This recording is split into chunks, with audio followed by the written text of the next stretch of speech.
मुसलमानों, सब नमाजें खुसूसन बीच की नमाज यानी नमाज असर पूरे एहतिमाम के साथ अदा करते रहो और अल्लाह के आगे अदब से खड़े रहा करो।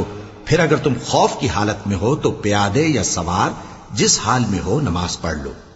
फिर जब अमन इत्मीनान हो जाए तो जिस तरीक से अल्लाह ने तुमको सिखाया है, जो तुम पहले नहीं जानते थे, अल्लाह को याद करो। और जो लोग तुम में से मर जाएं और औरतें छोड़ जाएं, वो अपनी औरतों के हक में वसीयत कर जाएं कि उनको 1 साल तक खर्च दिया जाए और घर से न निकाले जाएं।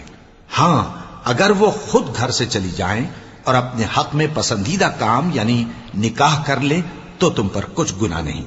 और अल्लाह जबरदस्त है, हिकमत वाला है। और मुतल्लका औरतों को भी दस्तूर के मुताबिक नान नफका देना चाहिए। परहेजगारों पर यह भी हक है। इसी तरह अल्लाह अपने अहकाम तुम्हारे लिए बयान फरमाता है ताकि